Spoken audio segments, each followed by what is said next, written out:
well, Roy. It was special. Yeah, well, it's something to hold on to. When they got to 2-1 up, you were looking at Argentina going, listen, it's a long way back for you, but we still thought with that quality. But they didn't show the quality. Di Maria, decision-making. They got into 1 or 2 positions. They were hesitant, but getting bodies on the line. Fantastic. But Argentina still got to do better. Saudi Arabia, they got the bodies back. They were aggressive, they were big, they were strong. A little bit of luck, as you need. Goalkeeper done really well. But the quality from Argentina going forward. I thought in the first half, Roy, when they was playing that high line, you look at it and you think, what are they thinking? But they stifled the midfield of Argentina. Messi never got on the ball.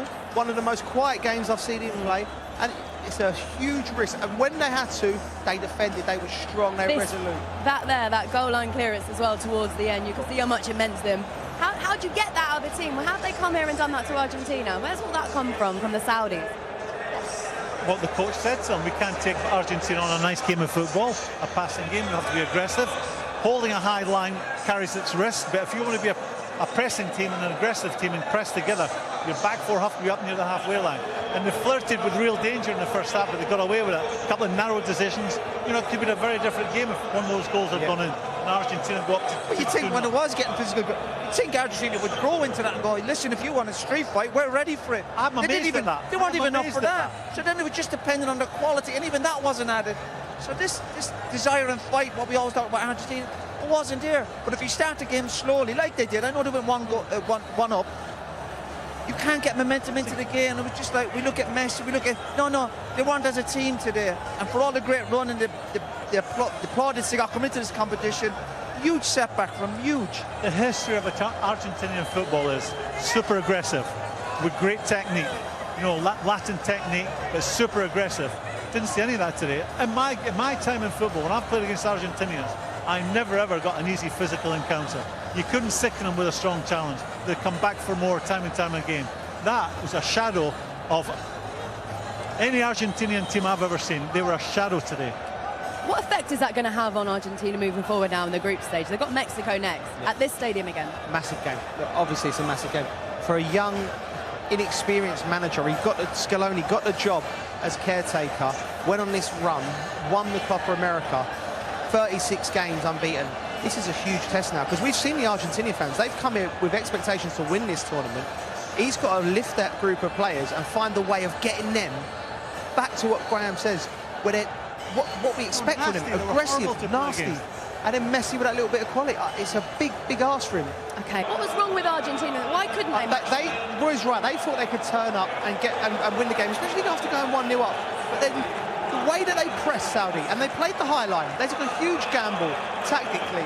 But they was getting in their faces. They was winning balls. They was leaving a bit on them. It was like fantastic. Look at this. This is the finish.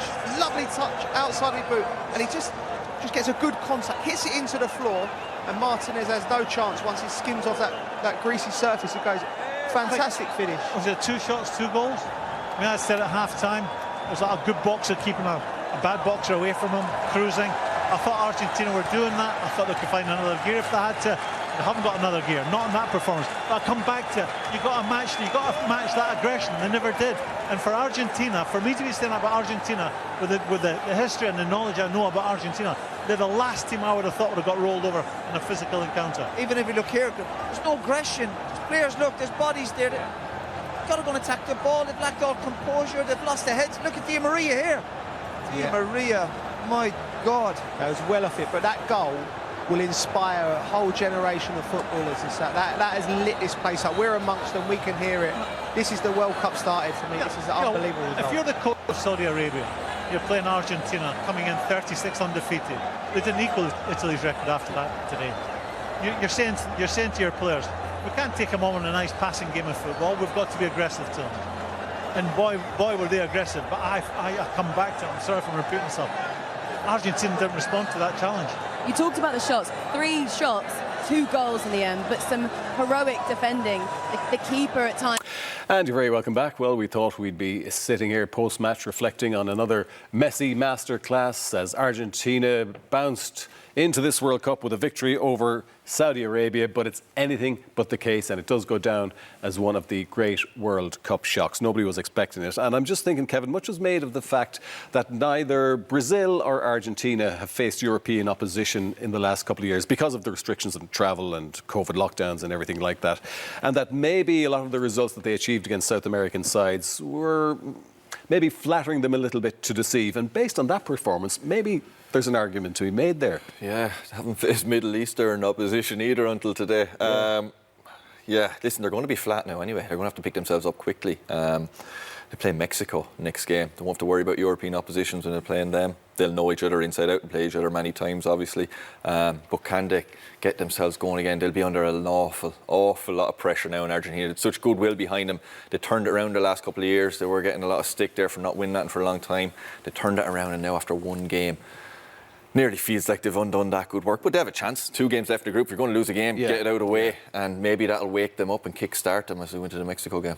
And Kenny, I'm trying to figure out, how much of it is down to the fact that Saudi Arabia were so well organised and so disciplined today, and their approach to the game just didn't allow Argentina get into their stride in any shape or form. Whereas Argentina, we could see a very different Argentina against Mexico and against Poland. You have to give the Saudi Arabia a huge amount of credit in terms of the tactical setup. We've spoken about that just individually. We spoke first half about their energy levels, athleticism. That was even obvious in the first half. And we said, I don't think there's going to be a drop-off from these in the second half. We were just going to question where the goals are going to come from, the quality high up the pitch. But Argentina have to deal with that. Every team in the World Cup is going to be reasonably well set up defensively, have good energy levels around the pitch, are going to show a good attitude. Just got to break these teams down. They've got some world-class operators, Argentina. It just wasn't good enough. The performance wasn't good enough. I wouldn't question maybe attitude so much from the Argentinian players. That's a difficult thing to quantify from where we are looking at it.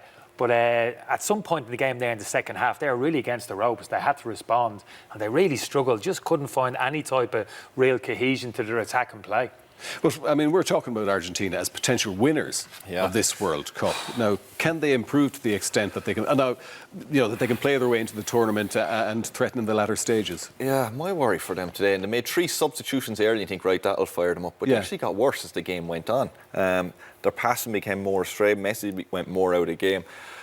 They didn't create anything of really clear-cut. You expect them to, get a real clear-cut chance near the end. That didn't happen.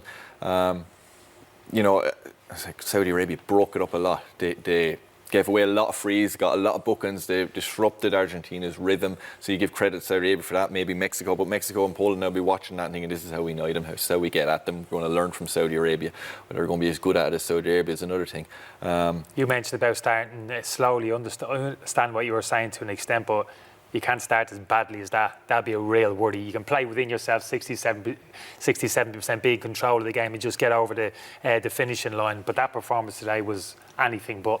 Yeah, it certainly was. And it was just about 3 minutes into the second half when Argentina were really rocked by this equaliser.